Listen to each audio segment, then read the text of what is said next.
Assalamualaikum warahmatullahi wabarakatuh. Perkenalkan, nama saya Ahmad Aidullah dari Prodi Psikologi kelas Psikologi 1A dengan NIM 230701600022.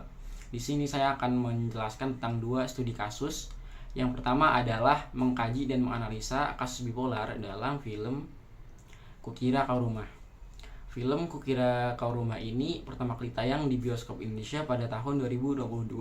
Disutradarai oleh Ubay Shahab dan tokoh utamanya yaitu Niskala dibintangi oleh artis Prilly Latuconsina. Oke, lanjut aja. Jadi dalam film Kukira Kau Rumah ini menceritakan tentang seorang anak perempuan bernama Niskala yang mengalami bipolar. Dan perubahan sikap itu terjadi setelah Niskala ini jatuh dari atap rumah dan kepalanya terbentur. Dan pertama kali dia didiagnosis mengalami bipolar pada saat Niskala duduk di bangku SMA.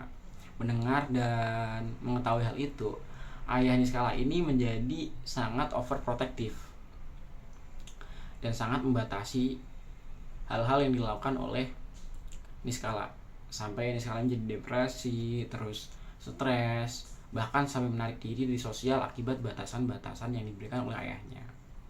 Oke, singkat cerita, jadi si Niskala ini nggak boleh kuliah sama ayahnya, namun karena keinginan yang sangat kuat dari Niskala dan bantuan dari ibu Niskala, si Niskala ini akhirnya bisa melanjutkan kuliah walaupun sembunyi-sembunyi, tidak diketahui oleh ayahnya. Dan selama kuliah, si Niskala ini dijaga oleh kedua orang temannya. Kedua orang temannya ini udah bareng Niskala dari anak kecil gitu. Nah, di bangku perkuliahan ini si Niskala bertemu nih sama cowok yang bernama Pram. Pram ini juga dari latar belakang keluarga yang bukan harmonis karena ayahnya udah lama pergi dan dia itu kekurangan kasih sayang dari ibunya karena ibunya itu harus bekerja gitu. Jadi si Pram sama si Niskala ini akhirnya itu menjadi hubungan yang saling melengkapi lah, dari latar belakang sama-sama tersakiti gitu. Lanjut lagi, singkat cerita lagi biar nggak lama-lama, di sekian terakhir itu si Niskala sama si Pram lagi nyanyi bareng di cafe. Terus si ayahnya Niskala itu datang tanpa sengaja gitu, kayak niatnya mau ngedit sama ibunya, ternyata si Niskala malah lagi nyanyi sama Pram di situ. Langsung tuh kayak ngancurin suasana, ngancurin acara ibaratnya lah, kayak kayak jadi berantakan gitu di tengah-tengah lagi nyanyi seneng-seneng dikagetin gitu. Karena kondisi tersebut si Niskala itu jadi hancur, jadi sedih, jadi stres kan, langsung naik dengan kondisi dia bipolar, langsung naik ke atap dan berniat buat bunuh diri. Si ibunya tuh udah nyuruh si ayahnya Niskala itu buat minta maaf, tapi si ayahnya tuh nggak mau. Dan pada saat kondisi lagi tegang, lagi cekam lah ibaratnya, si Pram datang gitu, kayak langsung di sampingnya si Niskala dan kayak mengatakan kalau pokoknya misal mau bunuh diri kita bisa bareng-bareng gitu, hidup mati itu bareng. Si Pramnya loncat, dia meninggal, si Niskala ini diselamatin gitu, dan akhirnya si Pram lah yang meninggal dan Niskala masih hidup gitu. Nah, itu singkat cerita dan pasti banyak banget kekurangan yang saya ceritakan. Teman-teman bisa nonton langsung karena banyak banget pelajaran yang bisa kita ambil dari film ini.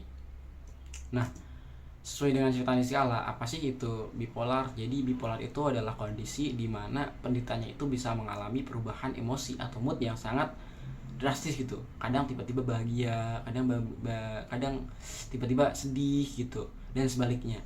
Bahkan saking drastisnya, orang-orang tuh bisa menganggap penderita bipolar itu memiliki kepribadian yang ganda, dan bahkan kadang perilaku seorang bipolar itu menyimpang gitu. Jadi kasus bipolar ini bila tidak ditangani oleh ahli jiwa atau profesional itu sangat berbahaya, karena banyak sekali kasus penderitanya itu melakukan hal-hal di luar prediksi manusia normal gitu.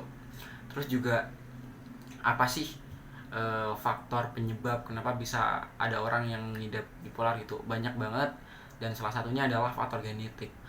Mungkin saja orang tua atau kakeknya itu mengalami bipolar dan turun pada anaknya gitu. Bila teman-teman melihat film Kukira Kau Rumah, pasti teman-teman juga curiga gitu, sama perlakuan ayahnya Niskala yang mudah marah-marah, tantrum dan lain-lain. Mungkin saat tidak langsung menggambarkan bahwa sebenarnya itu ayahnya Niskala juga memiliki gejala penyakit mental gitu. Terus teori apa yang berkaitan dengan bipolar ya? Jadi ada dua teori, yaitu teori psikoanalis dan teori psikososial yang dikemukakan oleh Sigmund Freud. Terus terapi apa yang bisa dilakukan kepada seorang yang sudah mengidap bipolar itu? Ada teori psikoterapi. Menurut pandangan teori psikoterapi ada beberapa yang bisa dilakukan, yaitu teori terapi psikoanalisis yang memungkinkan penderita menceritakan permasalahannya dan dari cerita tersebut dapat dicari solusinya. Selain itu, bila ada seorang yang kamu kenal mengalami bipolar, jangan dijauhi, tapi berilah semangat dan dukungan agar ia bisa melewati semuanya.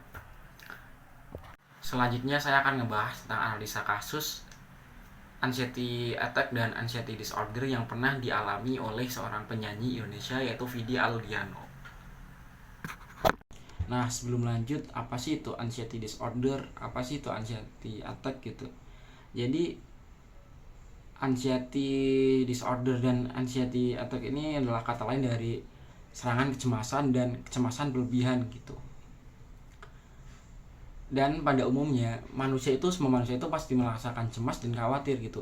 Cuman kalau misal kecemasan dan kekhawatiran itu terjadi begitu lama terus menerus, berarti itu adalah gejala sakit mental. Berarti ada yang terganggu gitu, harus ada yang diatasi nih, apa nih gitu. Sesuai yang dialami oleh Vidi Aldiano dan yang dia ceritakan di YouTube Daniel Tetangga Kamu, Vidi ini mengalami anxiety disorder, anxiety attack, serangan kecemasan setelah dia memasuki dunia hiburan gitu. Yang dari awalnya dia kalau misal suka bilang nggak suka, terus kalau misal si Vidi ini nggak bilang suka ya suka gitu. Setelah masuk ke dunia hiburan itu harus harus berpura-pura, ibaratnya lah, nggak boleh terlihat sedih, nggak boleh terlihat buruk gitu, harus terlihat selalu bahagia dan lain-lain. Nah, itu yang membuat dia mengalami kecemasan gitu. Jadi ada hal-hal masalah pribadi dia dikesampingkan dia karena faktor pekerjaan, dan ini masalah pribadi ini menjadi suatu kecemasan pada dirinya gitu. Anxiety attack atau anxiety disorder ini sangat bahaya kan? Kenapa? Karena pada beberapa penderita itu bisa sampai kehilangan kesadaran atau pingsan gitu. Seperti yang dirasakan Vidi Aldiano pada tahun 2019. Dia itu pada puncaknya itu sampai sempat pingsan gara-gara gejala ini gitu. Apa aja sih faktor penyebabnya gitu? Banyak sekali faktor penyebabnya, ada yang bisa diidentifikasi dan ada yang enggak gitu. Kayak tiba-tiba cemas aja gitu.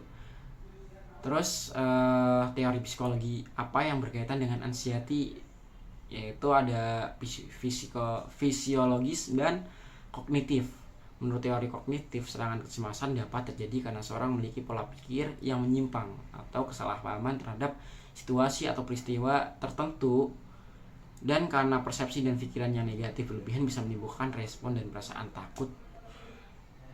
Sedangkan menurut teori fisiologis, gejala serangan kepanikan dianggap sebagai sebuah respon yang berlebihan terhadap situasi yang mengancam saraf otonom yang mengatur respon, bisa menjadi sangat aktif sampai berlebihan mengakibatkan gejala fisik yang berkaitan dengan serangan kecemasan.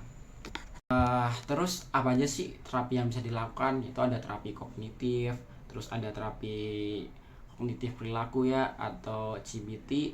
Terapi ini berfokus mengidentifikasi dan mengubah pola pikir negatif mendasari serangan kecemasan. CBT ini juga melibatkan teknik-teknik pengelolaan kecemasan, yaitu pernafasan, refleksi, teknik pemusatan latihan, terus ada terapi-terapi lainnya intinya lah.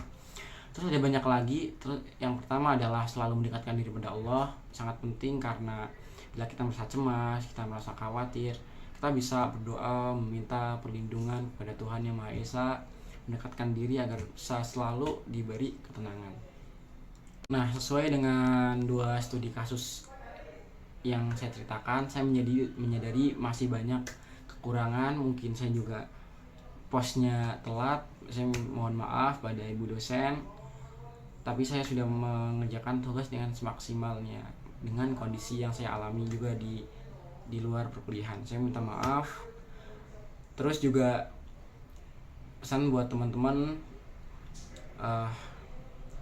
kita itu harus peduli itu pada kondisi mental kita. Kita harus bisa sadar apa yang kita rasakan, yang kita alami, karena mental yang nggak baik, mental yang hancur itu akan menghancurkan waktu kamu, akan menghancurkan kebahagiaan kamu, dan akan menghancurkan hidup kamu.